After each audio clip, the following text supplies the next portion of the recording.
Hello, જય માતાજી, જય શ્રી કૃષ્ણ। આજની વાર્તા શરૂ કરીએ પહેલાં વિડીયો ગમે તો લાઇક અને શેર કરી દેજો। ચેનલ પર જો તમે નવા હોય તો સબસ્ક્રાઈબ કરી દેજો। ચલો શરૂ કરીએ આજની વાર્તા। પ્રેમની એવી સત્ય ઘટના કે વાંચીને તમારા આંસુ નહીં રોકી શકાય। ખરેખર પ્રેમ હોય તો આવો। મિત્રો, આજે આપણે જે વિશે વાત કરવાના છીએ તે વિષયની વાત જ આખી અલગ છે। એ એક એવો વિષય છે જેના પર આખી દુનિયા નિર્ભર છે। એ છે પ્રેમ। પ્રેમ એ એક એવી વસ્તુ છે કે એ કોઈ પણ ક્ષણે કોઈની પણ સાથે થઈ જાય છે। પ્રેમ એ લાગણીનો ભંડાર છે। પ્રેમ કોની સાથે કેવી રીતે થાય તે નક્કી નથી હોતું, પણ તેને નિભાવવો ખૂબ જ અઘરો છે। હાલના સમયમાં પતિ પત્નીને ઝઘડો થાય તો તે બધું જ ભૂલીને અલગ થવાનું વિચારતા હોય છે અને તેનો તમામ પ્રેમ ભૂલી જાય છે।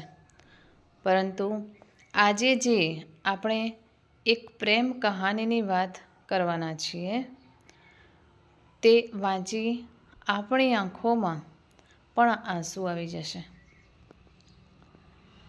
એક યુવક નામે ચિરાગ અને એક યુવતી નામે હિરલ કે જે બંનેની 28 માર્ચના રોજ એક વર્ષ પહેલાં સગાઈ થયેલી હતી અને ત્યારબાદ ઉનાળામાં હિરલ અને ચિરાગના લગ્ન કરવાનું પણ તેમના પરિવાર દ્વારા નક્કી થયું હતું અને આ બંને સગાઈથી ખૂબ જ ખુશ હતા। પરંતુ તેમના નવા જીવન શરૂ થયા પહેલાં જ કંઈક એવું બન્યું કે આ બંનેએ કલ્પના પણ નહીં કરી હોય।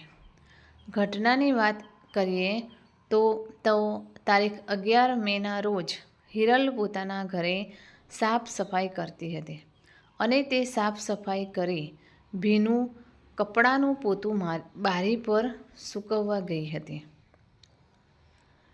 અચાનક ત્યાં હાઈટેન્શન વાયરને તે ભૂલથી અડી ગઈ હતી।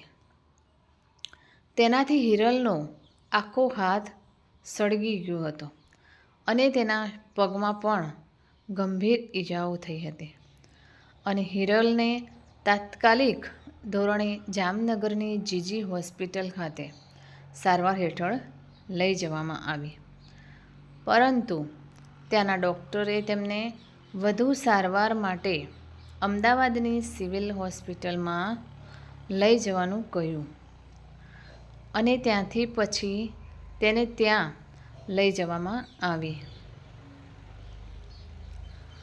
અમદાવાદ હિરલની સારવાર દરમિયાન ત્યાંના ડૉક્ટરોએ જણાવ્યું કે હિરલનો જમણો હાથ અને બંને ઘૂંટણ ખૂબ જ દાઝી ગયા છે, તેથી તેને કાપવા પડશે। આ સાંભળી હિરલના માતા પિતા પડી ભાગ્યા હતા અને તેમને વિચાર આવ્યો કે હિરલના લગ્નને થોડો જ સમય બાકી છે અને તેની સાથે આવી દર્દનાક ઘટના બની। હવે શું થશે એ વિચારી તેના માતા પિતા રડવા લાગ્યા હતા। તેમને થયું કે આવી પરિસ્થિતિમાં ગમે તેવો છોકરો સાથ મૂકી દે, પરંતુ બન્યું એવું આપણે વાંચીને ગડગડા થઈ જઈશું। હિરલનો મંગેતર, તેનો ભાવિ ચિરાગ એ સમયે પોતાના સાચા પ્રેમની નિશાની બતાવી કહ્યું, હું હિરલનો સાથ જીવનભર આપીશ અને તેને ગમે તેવી પરિસ્થિતિમાં હું સ્વીકાર કરીશ। વધુમાં ચિરાગે કહ્યું કે જો હિરલ સાથે મારા લગ્ન થઈ ગયા હોય તો શું આ ઘટના બને તો હું હિરલને થોડો છોડી દેત? હું આખું જીવન તેનો સાથ નિભાવીશ અને હું તેને આવી પરિસ્થિતિમાં અપનાવવા તૈયાર। ત્યારબાદ હિરલ છેલ્લા 7 મહિનાથી અમદાવાદની સિવિલ હોસ્પિટલમાં દાખલ હતી। ડૉક્ટરે છેલ્લા 7 મહિનામાં તેની 5 સર્જરી કરી હતી અને તેને બચાવવાના ઘણા બધા પ્રયાસો કર્યા હતા અને આ સમય દરમિયાન ચિરાગે હિરલને ખૂબ જ સેવા કરી હતી અને તેના પ્રેમની સાચી વફાદારી બતાવી હતી, પરંતુ એટલી સારવાર દરમિયાન પણ હિરલ બચી ન શકી અને છેલ્લે તેણે દમ તોડી દીધો. ચિરાગ કે જે હિરલનો 7 મહિનાથી ઇંતજાર કરતો હતો, તેના બંનેના પ્રેમને એક થવાનું પણ કદાચ વિધાતાને મંજૂર નહીં હોય. આ સાથે ડૉક્ટરો પણ લાચાર બની ગયા હતા. આખરે અંતમાં હિરલે અંતિમ શ્વાસ લીધા હતા.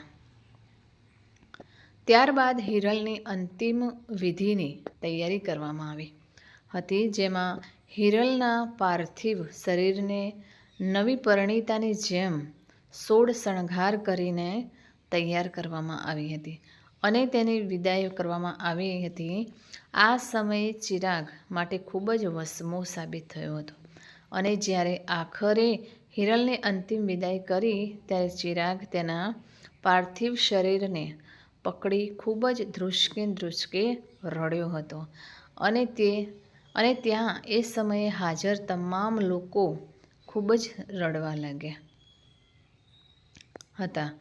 આ દુઃખદ સમય હિરલના પરિવાર માટે ખૂબ જ કઠિન ભર્યો બની ગયો હતો અને ચિરાગ કે જેણે અંતિમ સમય સુધી હિરલનો સાથ આપ્યો હતો અને પોતાના સાચા પ્રેમને છોડ્યો ન હતો, પરંતુ વિધાતાના લેખ સામે કોણ મેખ મારી શકે છે.